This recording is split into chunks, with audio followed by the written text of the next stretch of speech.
On December the 11th, 1994, Philippine Airlines Flight 434 is 2 hours into the second leg of a routine flight from Manila to Tokyo. An unsuspecting passenger is sitting on a ticking bomb. The explosion on board cripples the flight control system. Unless the pilot can regain control, the jumbo jet may crash into the Pacific Ocean.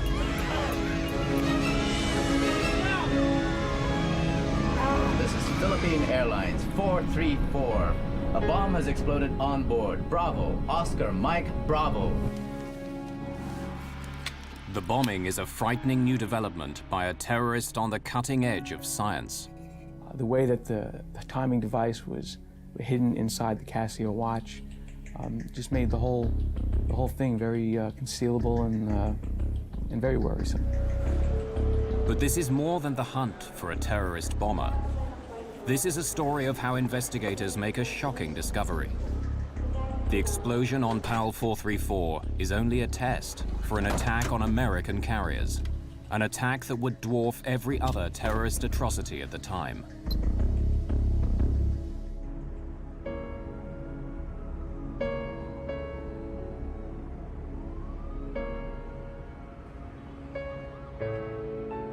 It's before sunrise on December the 11th, 1994. While most inhabitants of this city of 1.5 million have a few more hours to sleep, 26-year-old Amaldo Forlani makes an early start.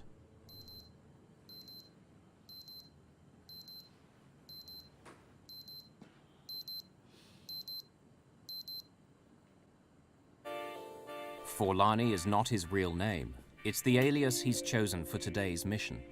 He's actually from Pakistan, not Italy. He is putting his latest invention through an important test. Everything must go like clockwork. In his line of work, there's no room for error. He is a highly skilled terrorist bomb builder.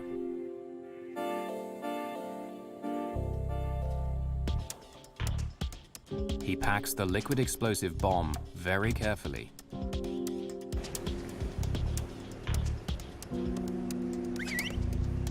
From his apartment downtown, it takes less than 30 minutes to get to the airport.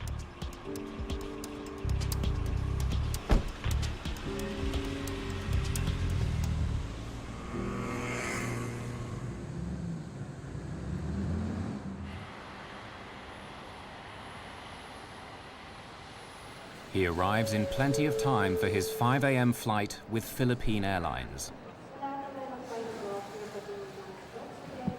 Before he can board, the bomber must outwit airport security screening procedures. He's designed the components of his bomb to pass undetected by X-ray and metal detection equipment. Or so he hopes.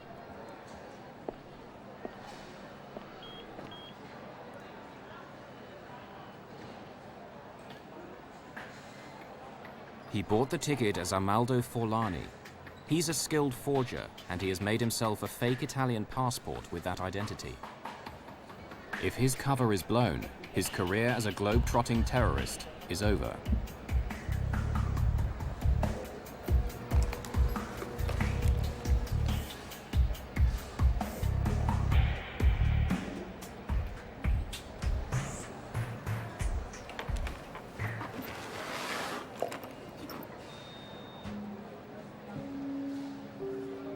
Having successfully got the bomb through airport security, he boards his Philippine Airlines flight.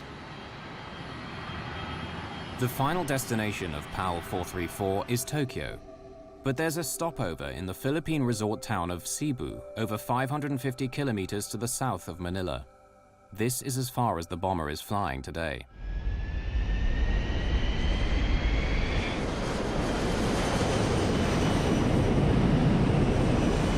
That's 10,000 feet, and weather's still looking clear. Thanks, Dex. I'm engaging autopilot.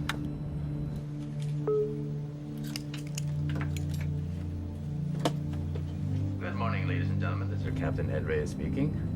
Welcome aboard Flight 434, flying south from Manila to Cebu and continuing onward to Narita Airport, Tokyo. Flight 434 is under the command of Captain Ed Reyes, a former Air Force pilot who's been flying for Philippine Airlines for 9 years. And our estimated arrival time is now 5:45. The weather in Cebu is... The first leg of the flight is fairly empty. Passengers are scattered around the jumbo jet's 400 seats. After takeoff, the bomber is able to move. He chooses seat 26K, located directly over the center fuel tank in some 747s. The cabin is tended by stewardess Maria de la Cruz. She flies domestic routes and has worked for Philippine Airlines for 1 year. Can I get you some juice or coffee? Juice, please.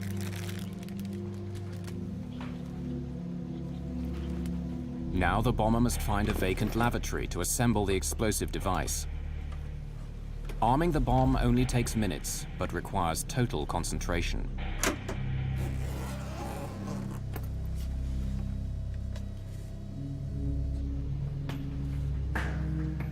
The final step is setting the timer so it will explode in 4 hours' time, long after he leaves the plane.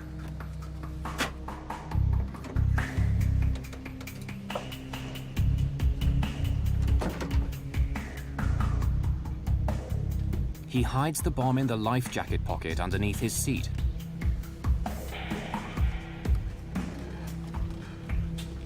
He then changes seats.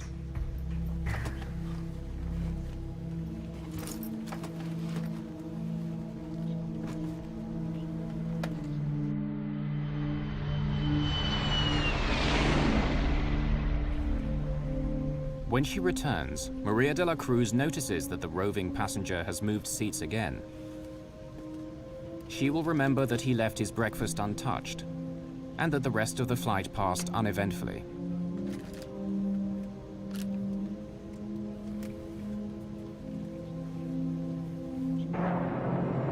As Philippine Airlines Flight 434 begins its final approach into Cebu, more passengers are getting ready to board the aircraft that will take them onwards to Tokyo.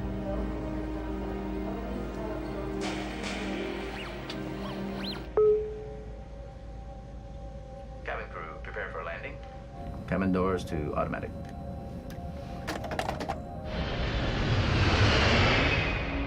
PAL 434 lands in Cebu at 6:50 a.m. and several of the passengers disembark, including the terrorist with the alias Amaldo Forlani. Bye-bye. Thank you.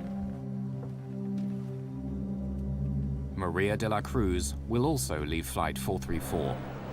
A new cabin crew will take over for the 4.5-hour flight to Tokyo.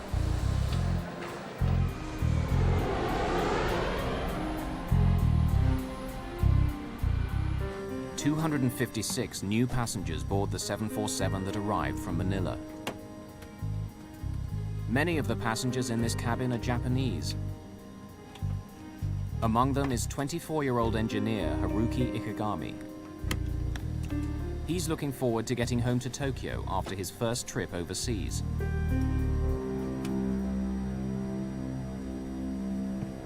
Airport congestion delays the departure by 38 minutes, but the timer on the bomb under seat 26K continues to tick.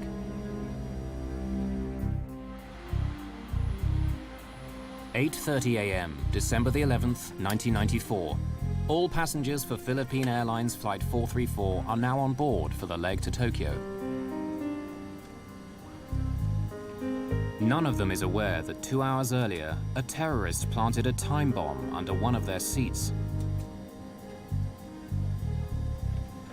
Steward Fernando Bayot is assisting passengers in the forward cabin on this 4.5-hour flight. At 8:38, PAL 434 is cleared for takeoff. On the flight deck, Captain Ed Reyes is assisted by First Officer Jaime Herrera and Systems Engineer Dexter Comendador. Reyes and Comendador are both former Air Force pilots.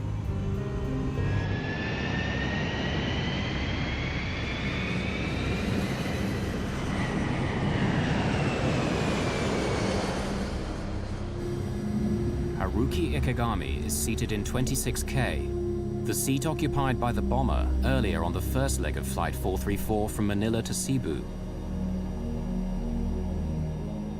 Several passengers in this cabin are co-workers, traveling with a Japanese tour group, including Keisuke Aoki and Masaharu Mochizuki.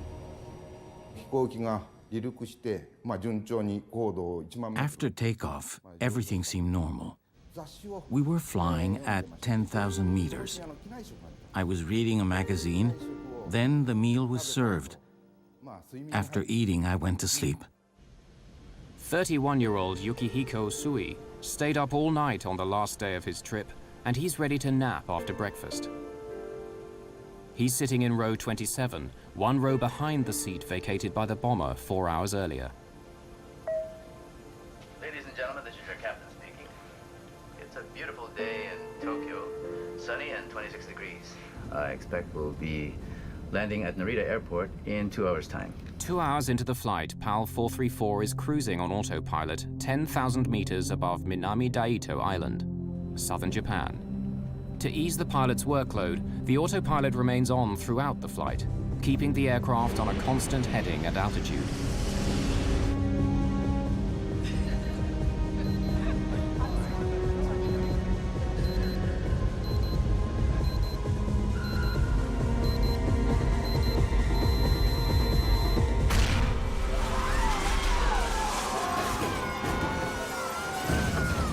God forgive me. That was my inner thought, you know. God forgive me. I think I'm going to die now. Then after that, I have to do what I had to do. Oh, I've lost control. I have control. Dex, check the pressurization loss. Be prepared. Checking QRH for... Although the autopilot instantly corrects the aircraft's bank to the right, the effect of the blast is far from over. There was a loud bang which woke me up. I could feel the plane expanding from the pressure. I saw smoke as well as debris falling like powder. Ladies and gentlemen, please stay in your seat. The injured people were trying to get away from the area where the bomb was.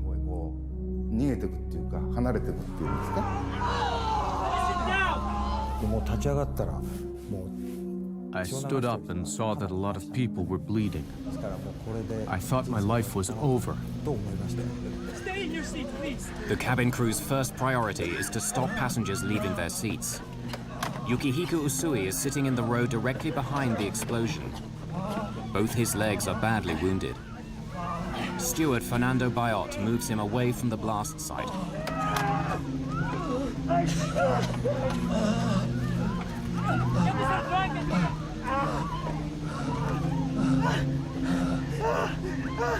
Please sit down and fasten your seatbelt. Bayot now turns his attention to Haruki Ikegami. He has been swallowed by the smoking hole where seat 26K used to be. I saw this man, only his head and his arms were peering out of the hole, so I tried to pull him out.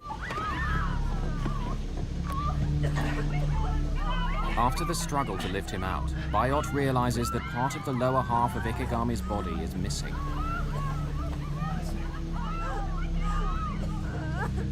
Within a couple of minutes, he dies. The cabin crew do not want Ikegami's death to panic passengers, so they pretend to minister to him. Bayot then reports to the captain. Oh, Captain. Okay. Keep the passengers calm. Make sure they stay in their seats. There's been an explosion in row 26. One dead and several injured, and the cabin's full of smoke. There's a hole in the floor. Go inspect the damage, Dex. Yes, sir. Reyes' first concern is that the blast could make a hole in the aircraft's skin. This would lead to sudden depressurization in the cabin and necessitate an emergency descent. There was a huge gaping hole beside her, and if a small tear in the skin of the aircraft was, if there were a hole there, it most probably would open up and then pull us out of the aircraft. When I saw that there was no damage to the outer skin, I went up and reported to the captain. Well, we assumed that the pressurization system would hold. Immediately after the explosion, the co-pilot's steering wheel slams to the right, and the aircraft banks in the same direction. The autopilot immediately corrects the deviation, but soon Reyes discovers that the autopilot steering system is another victim of the blast. Then I said, okay, I'm going to try to turn the airplane using the autopilot, but there was no reaction, whether I tried it to make it go down or up, or left and right turns, no reaction. I said, now we have a problem. This is not Reyes' only problem. In the cabin, one of the injured passengers needs urgent medical attention. Tokyo is still 2.5 hours away, and Reyes decides to try and land at Naha Airport on the island of Okinawa, located 74 kilometers to the west. He orders the co-pilot to make a mayday call. Yes, sir.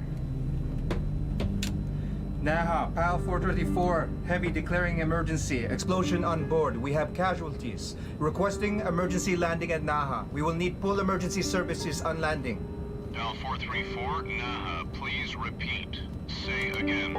Naha, PAL 434, heavy declaring emergency. Explosion on board. We have casualties. Request emergency landing at Naha. We will need full emergency Getting the Japanese air traffic controller to understand the emergency proves to be difficult. Naha, Naha, Naha. This is Philippine Airlines 434, flight level 330. A bomb has exploded on board. Bravo, Oscar, Mike, Bravo. Bomb explosion. Request emergency landing at Naha. And there was silence. Then the controller came in, another controller, an American. Okay, Philippine 434, I'm taking over. The American air traffic controller is from an American base on Okinawa. Turn left, heading. No, I shot back. We cannot turn at this moment yet. We will tell you when we are starting to turn towards Naha. We have problems with our flight controls. Ladies and gentlemen, this is your captain speaking. We will be making an early landing at Naha Airport in Okinawa. We'll be landing as soon as possible, so please remain in your seat with your seatbelt fastened. But landing at Naha is easier said than done.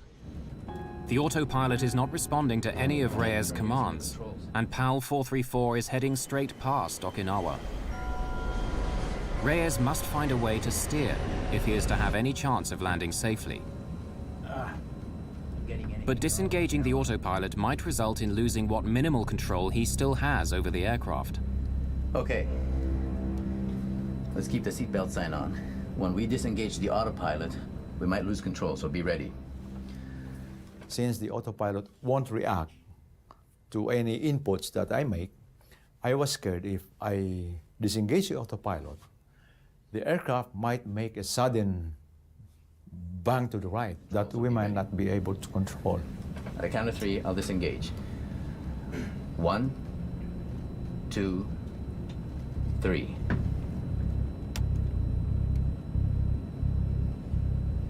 One, two, three. Tuck. Nothing happened. And then there was, we were relieved. I can't turn using the controls. Looks like the explosion jammed the aileron. Dex, what's the QRH say about jammed ailerons? The QRH, or Quick Reference Handbook, is the pilot's Bible that lists procedures that must be followed in emergency situations. Jammed flight controls. Use maximum force possible, including both pilots if required. Okay. Let's force it. Reyes tries brute force to activate the ailerons, the panels on each wing which turn the aircraft. Since the explosion, he can only fly straight. Not getting anything from the ailerons. Can't get off this heading. Okay. Re-engage the autopilot while I work out our options. It's taking much longer to land than was announced. We were told it would only be 20 minutes, but it was really 1 hour before we landed. It was very frightening. Although they survived the bombing, passengers are now getting anxious about landing safely at Naha Airport. Since there was so much time before landing, I started writing a will.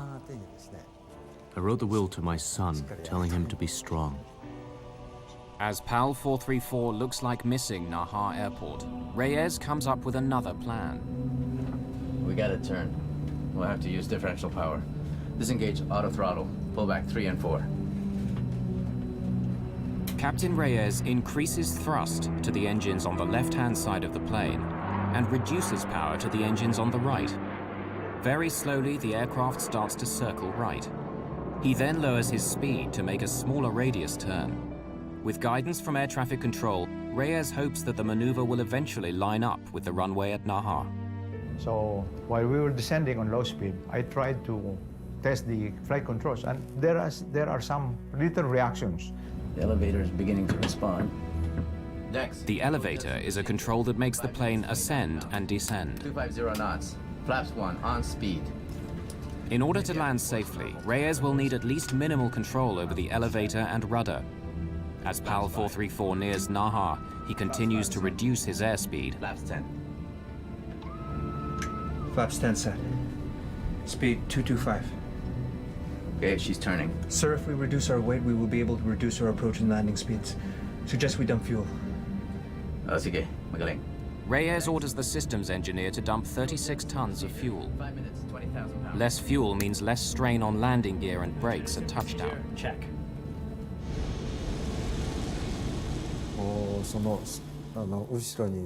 I was terrified when I saw the smoke trail behind each wing.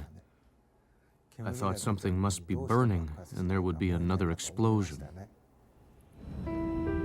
As the time to touchdown gets closer, Reyes worries that the bomb may have done more as yet unknown damage to the aircraft. I'm not certain our landing gear will hold up. Strap yourself in. I'll grease the purser. So he talked to the head of the cabin crew and he said, "We're not sure if the gears will go down. And in case the gears collapse while landing, be ready to evacuate." It's either you make it or you die. That's because you cannot do anything anymore. Runway in sight. With only minimal control over the aircraft, Reyes faces the most challenging landing of his career.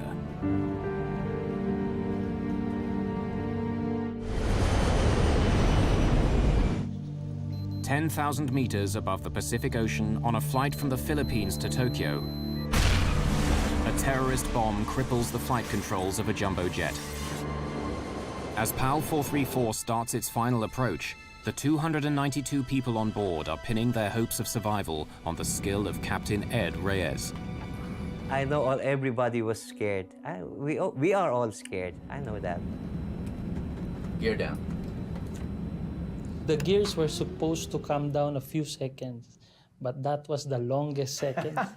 Because we were waiting for the greens to come on. Take a long time. It took a long time. It was a long few seconds until when it locked. 3 green, sir. Okay. I'm disconnecting the autopilot and landing manually, okay? Dex, monitor my descent rate, call altitude and speed. Flaps 30. Okay, 500 feet on course. Flaps 30 set. Help me with the elevator. When I say push, I want you to push. Okay, 200 slightly left. Correcting. Push.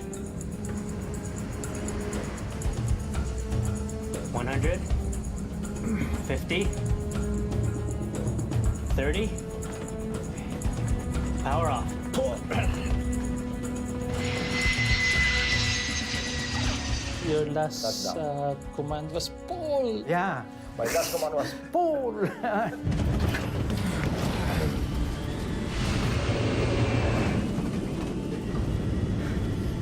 I made sure that the throttles were closed because he might give a go around and I would make sure that we would stay on the ground.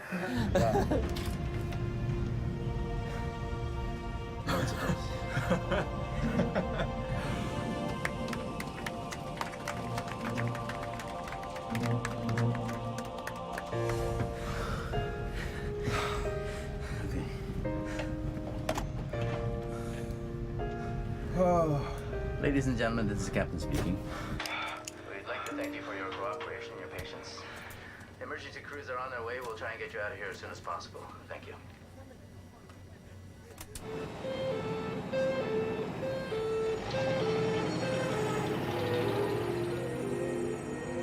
The Philippine Airlines 747 is now a crime scene under Japanese jurisdiction. As investigators from the Okinawa Police Department set out to solve the mystery of what happened, they turn their attention first to the dead man in seat 26K. The forensic pathologist recovered 94 fragments embedded in Ikegami's buttocks by the explosion. He suffered severe internal injuries and massive loss of blood. But tragic as it was, the effects of the explosion could have been much worse.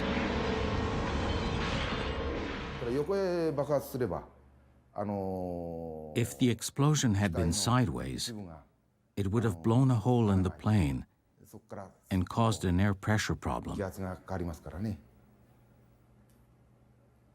In a sense, it was good that the blast was vertical. But we have to remember the victim. He died to save the rest of us. Ikegami's body bore the brunt of the upward blast, but the explosion severed the steel cables in the ceiling that control the rudder and elevator. The charge also severed the co-pilot's control cable to the right aileron, one of the control surfaces on the wing which make an aircraft bank and turn.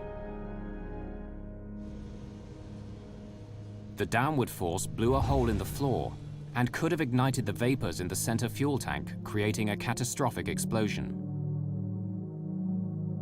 But by chance, on December the 11th, seat 26K was not located above the tank.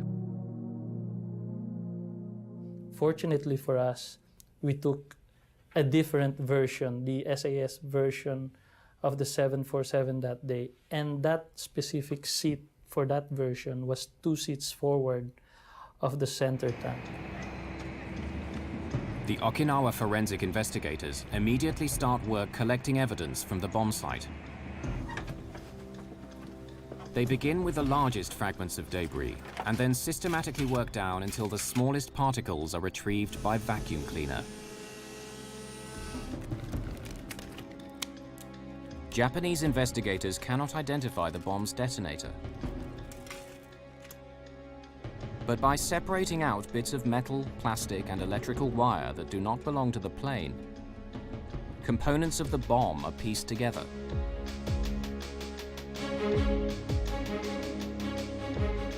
One forensic investigator is able to identify the bomb's timer. By reconstituting dozens of burnt fragments, he discovers it's a modified digital wristwatch. Investigators also discover that one of the bomb's 9-volt batteries is only sold in the Philippines. It's another clue that suggests that the bomber could be based there. Philippine National Police Deputy Chief Sonny Raisin is on the case. In the later part of 1994, we already started to receive information, intelligence reports, that there were Middle Eastern personalities that were here already in the Philippines. On the night of January the 6th, 1995, almost 4 weeks after the bombing of PAL 434, the Philippine police get a lucky break. In his Manila apartment, the PAL 434 bomber has enlisted the help of an accomplice to mass-produce his new undetectable bomb.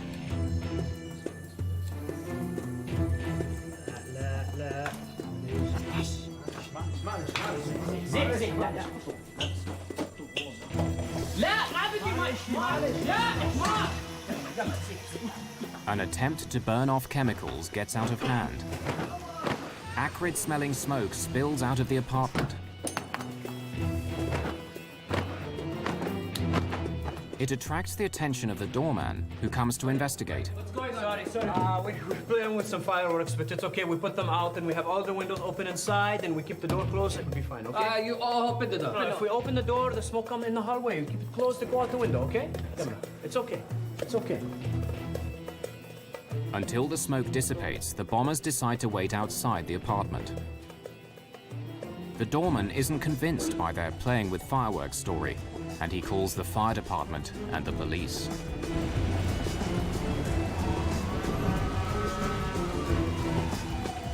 By the time the firemen come, the smoke is gone, and they leave after a quick check. The bomber now realizes he's left a very sensitive item in the apartment, and he persuades his friend to retrieve his laptop.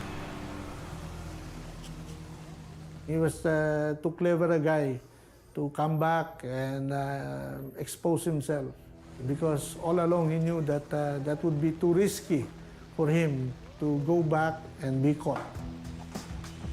The bomber's fear of getting caught is justified. Once Police Inspector Ada Farescal learns that they're from Pakistan, she insists on seeing their room for herself. The police in Manila are on high alert due to a planned visit by the Pope in a few days.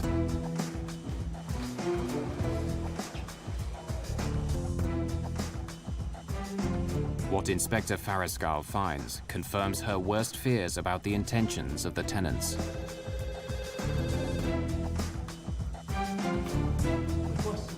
Hey now. You, stop!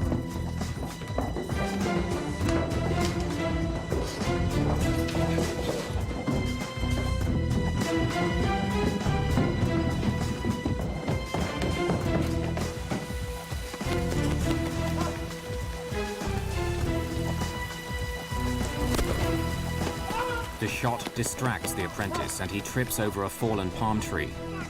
But the cop discovers he has no handcuffs. The doorman improvises with the drawstrings of his windbreaker. In the meantime, the bomber vanishes. One of the first senior officers to arrive at his apartment is Sonny Raisin. Incident at Doña Josefa apartment was the breakthrough in opening our eyes that the Al-Qaeda terrorist cell was already operating here in the Philippines. The Philippine National Police know they've stumbled onto something big, and they inform Interpol, Scotland Yard, and the FBI. When news of the raid reaches the Joint Terrorism Task Force in New York, it immediately grabs the attention of FBI Special Agent Frank Pellegrino. For 2 years, he has been hunting a terrorist called Ramzi Youssef, and it looks as if this might be his man. Well, he was always our focus since '93. I mean, at the time, that was he was the biggest fugitive around. As Philippine police comb through the apartment, they begin to find more evidence tying Youssef to the bombing of PAL 434.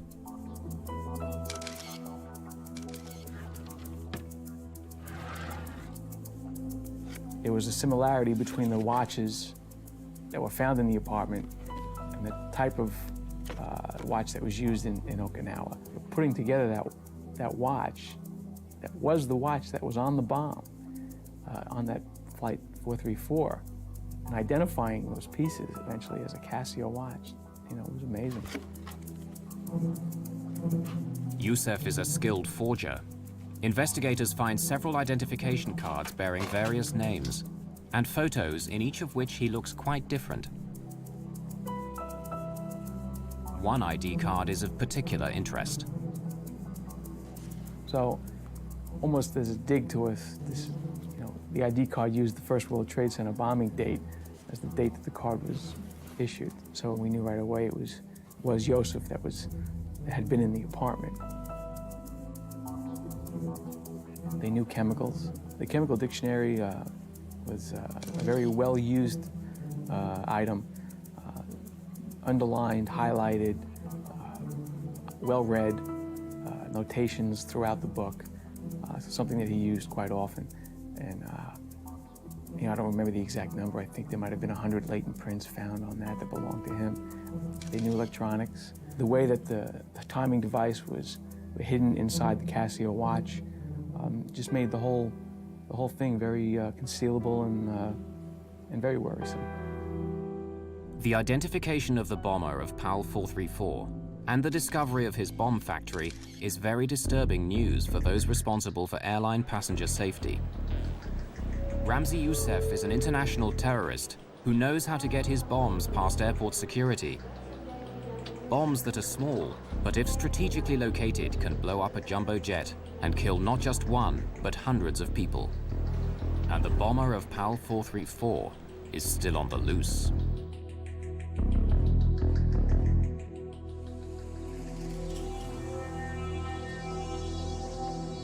The Philippine National Police have stumbled on the hideout of an international terrorist.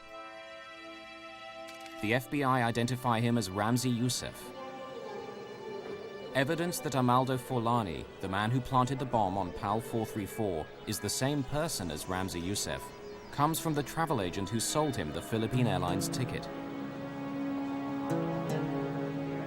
Ramzi Youssef is just one of several aliases of a man who tops the FBI's most wanted list. An international terrorist with a $2 million bounty on his head. Youssef, whose real name is probably Abdul Karim Basit, was born and raised in Kuwait, where his father worked as an engineer. It was there that he met the friend that he enlisted to help him in the Manila bomb factory. When he was 18, Youssef's family returned to their Pakistan homeland. Youssef married and had 2 children. Soon after returning home, his parents sent him to study in Britain. He was taking classes both in engineering and in using the computer, so he definitely had some talent. In summer breaks from college in the late 1980s, Youssef returns to Pakistan. He puts his new engineering skills to use by teaching bomb making to militants in training camps near Peshawar, Pakistan. These camps are fertile ground for making contacts with militants worldwide.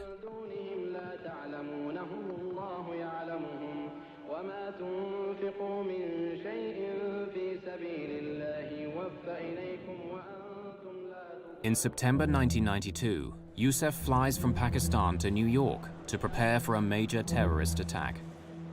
On arrival at JFK, he presents a fake Iraqi passport and asks for political asylum from Saddam Hussein. The ploy works and he's allowed to enter the country. 6 months later, on February the 26th, 1993, one of the largest homemade bombs in American history explodes in the garage below the World Trade Center, killing 6 people, injuring hundreds, and causing $500 million worth of damage.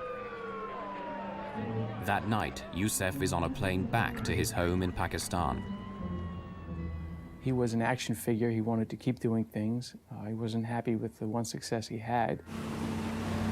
18 months after the World Trade Center attack, Youssef flies to Manila to fine-tune the bomb that he plants on PAL 434. According to Sunny Razan, the Philippine capital suits him. Ramzi Youssef loved to enjoy life. He is a ladies' man. He associated himself with a lot of girlfriends, and he liked to party. He also drank a lot, see, and he enjoyed the life. Terrorists, they are your normal day-to-day people, the guy next door. After the bombing of PAL 434, Youssef arranges for his childhood friend Abdul Hakim Murad to assist him in Manila. But on January the 6th, 1995, 2 weeks after his arrival, Murad is arrested and sent to the Philippine police headquarters for interrogation. It took 67 days to extract the details of how Youssef planted the bomb. My impressions of him was that he was strong-willed, he was determined. Initially, he did not break down in questioning. And it was only when the FBI team that came in and provided us with additional information or pieces of the puzzle that we did not have, that he started to talk. Tiny chemical traces of the explosive were found on PAL 434, and Murad eventually admits that Youssef uses liquid nitroglycerin that he's stabilized and concealed in a bottle of contact lens solution.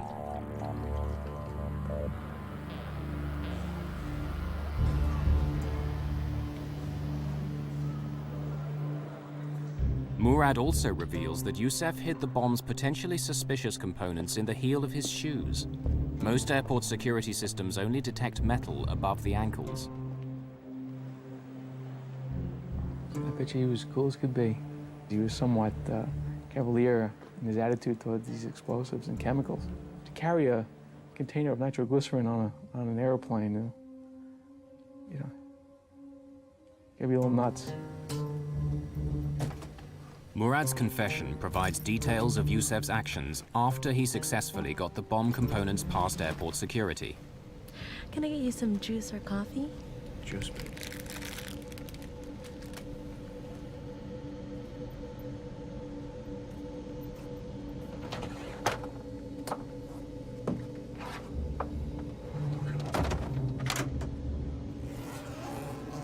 Youssef designed the device so the innocent-looking components can be quickly transformed into a lethal bomb.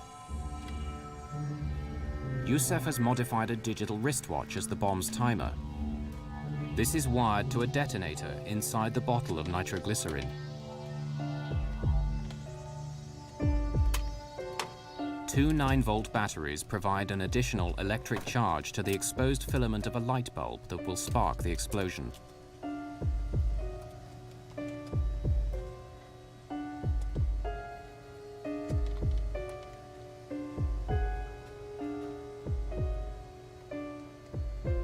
Youssef sets the alarm for 4 hours later, when he anticipates the plane will be flying high over the Pacific Ocean.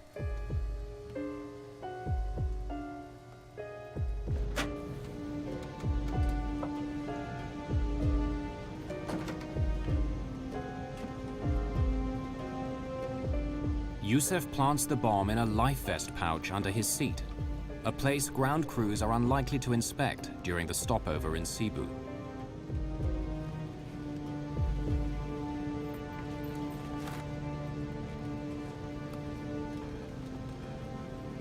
Soon after, he gets off the plane and disappears.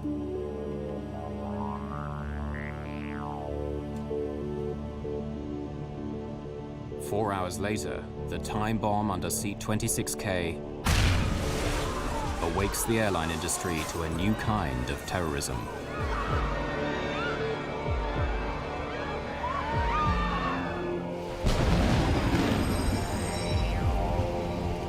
Murad's confession confirms Pellegrino's suspicions. This is just the kind of sophisticated plot he has come to expect from Ramzi Youssef. But Pellegrino is still shocked by what Murad says next. PAL 434 was only a test, a dry run for a much larger terrorist plot that will kill thousands of airline passengers. A highly skilled terrorist, Ramzi Youssef, has already set off a new type of bomb on an aircraft. Now the FBI discovers Youssef wants to blow up more planes. And he continues to evade capture. FBI investigators find evidence of Youssef's meticulous planning on secret files on the laptop that he so desperately wanted his accomplice to retrieve. On the laptop computer found in the Josefa apartment building was a file which laid out a plan for 5 individuals using code names. Individuals were not mentioned on the plan, to board about 3 planes each, 2 planes, a couple of people had 3 planes, planting bombs on the planes, and then returning back to their home. Hoping when they planted the bombs and with the timing devices, if everything went well, all bombs would go off within about a 6-hour time period. Any more than one would have been an airline disaster. So, you know, if they were 50% successful in their plan, I think it would have scared a lot of people for a long time. The file on Youssef's laptop reveals that the plan, codenamed Bojinka, is foiled with no time to spare. The bombing of 12 American planes is meant to kill 4,000 passengers. Youssef's campaign of terror against the airlines is scheduled to start less than 2 weeks after the bust of his bomb factory in Manila. By the time Pellegrino and the FBI team arrive in the Philippines, Youssef is long gone. So it was a worry and it was a missed opportunity. But we also, on a lot of these fugitive type cases, you know, we're all not that different and everybody goes home. Everybody needs to go home. And so the investigation again would focus back to Pakistan. The FBI immediately begin a publicity campaign in Pakistan, promoting their $2 million reward for assistance in arresting Youssef. The strategy works. Youssef's latest recruit for yet another airline bombing blows the whistle. On the day Youssef is due to leave his hotel in Islamabad, a Pakistani SWAT team moves in.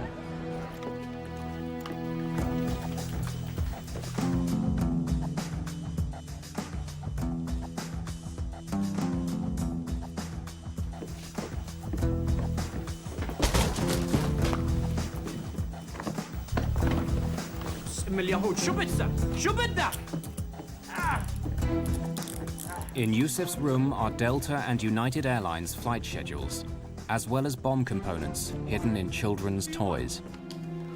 Who are you? Do you have a warrant? The informer receives the $2 million bounty for the tip-off which prevents yet another airline attack. He was shocked. Did not think he would be caught. He had a certain confidence about him, and I didn't think he thought we'd ever catch up to him. Within hours of his capture, Yusef is extradited from Pakistan and put on a waiting US government plane. With the cooperation of the Japanese and Philippine governments, the FBI arranged for Yusef to stand trial in New York City for the PAL 434 bombing, as well as the earlier 1993 attack on the World Trade Center. In a convoy of federal and local patrol cars, Ramzi Ahmed Yusef was brought into New York City late Wednesday night, ending a worldwide manhunt. He was arrested Tuesday in Pakistan by Pakistani authorities and brought back by the FBI on a U.S. plane, then into custody with heavy security on the street in case of any terrorist attacks prompted by his arrest.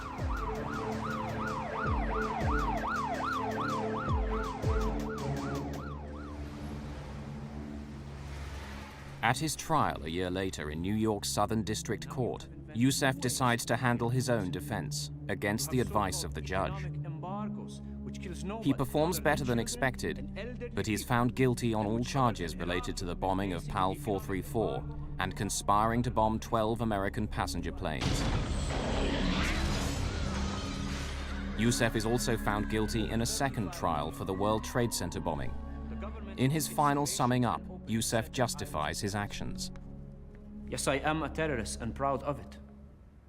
And I only support terrorism so long as it's against the United States government and against Israel, because you are more than terrorists. Although Pakistani, Yusef describes himself as Palestinian by choice. And he justifies the PAL 434 and World Trade Center bombings as punishment for a US foreign policy that favors Israel over Palestine. And hypocrites! For both crimes, he's sentenced to 240 years in prison. The judge recommends solitary confinement for life in the most secure prison in the United States, located in Florence, Colorado. It houses the country's most violent and dangerous prisoners, and it's where Yusef will spend the rest of his life, confined in a cell for up to 23 out of every 24 hours. We cannot afford to just sit down and count our victories with the arrest of Ramzi Yusef. Somebody else has already replaced him, and somebody else is already thinking of how to circumvent these security measures that we've put up. In the year following Yusef's attack on PAL 434, the Federal Aviation Administration certified a machine to detect explosives. Not one American carrier bought it. Only after 9/11 was a law passed that required US airports to deploy explosive detection systems. But the most reliable models are expensive or too slow and still not widely employed. Well, it was the old saying that we have to be right 100% of the time. Terrorists only has to be right once. Although there hasn't been a successful airliner bombing since PAL 434, those who forget the past may be destined to revisit it.